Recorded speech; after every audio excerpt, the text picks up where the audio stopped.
الحمدللہ والصلاۃ والسلام علی رسول اللہ۔ دیکھیں، وراثت کے بارے میں ہم دیکھ رہے ہیں، وراثت کے مسائل، وراثت کی تقسیم کا طریقہ، اور اس میں کچھ سوال دیکھیں ہم نے، دو تین بڑے اہم۔ آج بھی ایک سوال ہے جو بڑا اہم ہے کہ ایک بہن اگر تقسیم سے پہلے معاف کر رہی ہے تو کیا مال لے سکتے ہیں؟ دیکھیں، اکثر یہ سوال ہوتا ہے، آپ نے بھی بہت سنا ہوگا، تو اس میں یہ گھر گھر کا مسئلہ ہے، اس میں چاہتا ہوں زیادہ سے زیادہ وضاحت ہو۔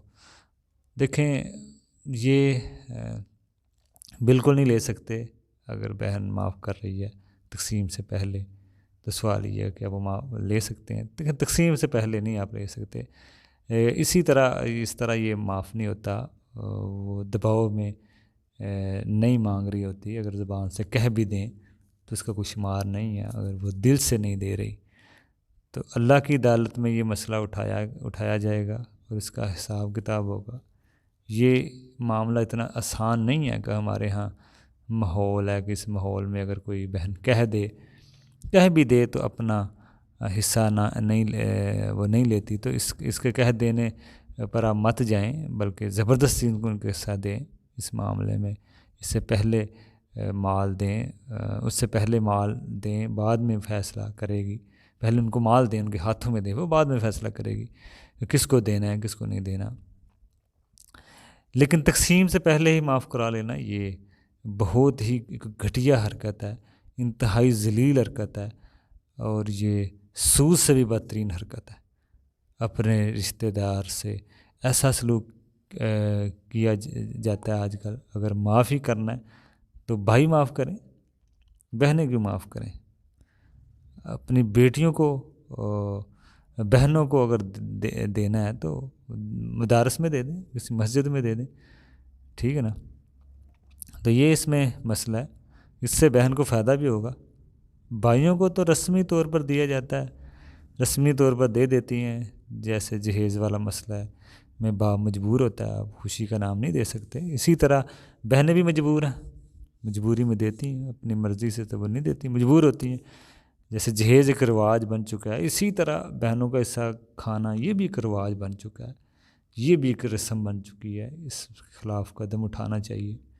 جہاں پر ہزاروں کروڑوں بہنوں کا حصہ پر قبضہ ہو رہا ہے، وہاں پر بہنوں کو معاف نہیں کرنا چاہیے، اس رسم کو بڑھاوا نہیں دینا چاہیے، کیونکہ اس رسم کو بڑھاوا دینے والی بات ہوگی، بلکہ اپنا حصہ لینا چاہیے۔ اور بھائیوں کو تو بالکل ہی نہیں معاف کرنا چاہیے، جس کو پیسے کی ضرورت نہیں ہے، نہ بھی ہو تو وہ لے کر کسی مسجد میں دیں، مدارس میں دیں، بھائیوں کو نہیں دینا چاہیے۔ اس کا اپنا فائدہ ہو یا نہ ہو، لیکن اس رسم کو تو توڑا جائے، ٹھیک ہے نا؟ اس رسم کو ختم ہونا چاہیے۔ یہ جو ڈکیتی کی رسم بن چکی ہے، اس کو ختم ہونا چاہیے۔ بھائیوں کی طرف سے لیں اور کسی اور شخص کو دے دیں، بھائیوں کو بالکل نہ دیں۔ یہ ایک ظلم کی شکل جو ہے ختم ہو۔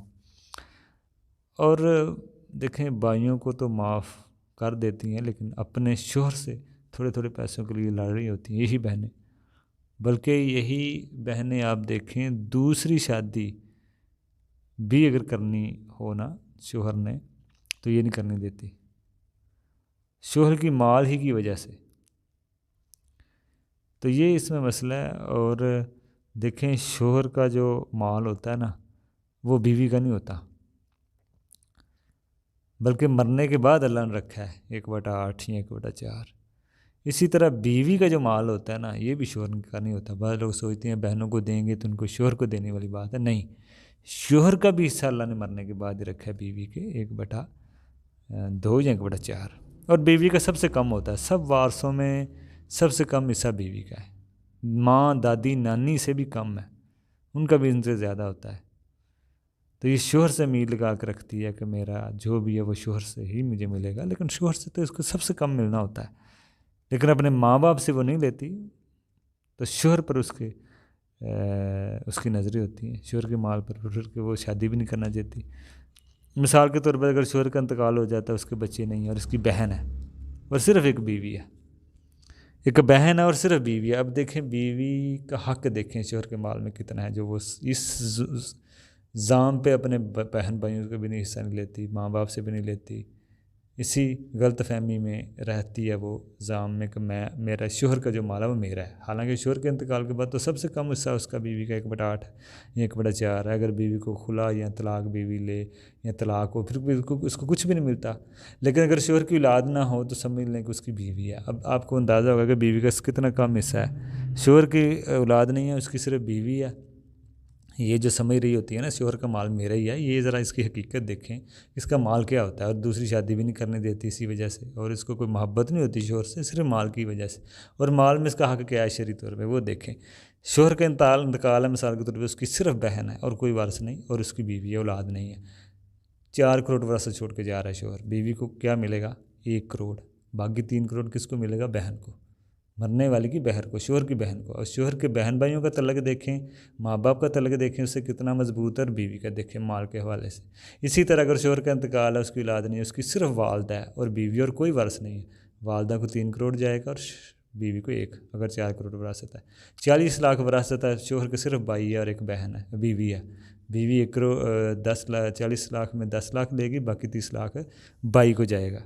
اسی طرح باپ ہے بیوی کا، تو شوہر کا، اور اس کی صرف بیوی ہے، 4 کروڑ وراثت ہے، 1 کروڑ بیوی کو جائے گی، باقی 4 کروڑ اس کے باپ کو جائے گی، اور کوئی وارث نہ اگر ہوں تو یہ دیکھیں سب سے کم اس کا حصہ ہے، فکس حصہ ہے۔ باقی دوسرے وارثوں کا بھی حصہ دیکھیں کتنا زیادہ ہے، تو اس لیے یہ بعض کا حصہ نہیں لے رہی ہوتی، میرے شوہر کا ہی میرا سب کچھ ہے، تو یہ ان کے حصے ان کو جہاں پہ سے بنتے ہیں وہاں سے ان کو لینے چاہیے۔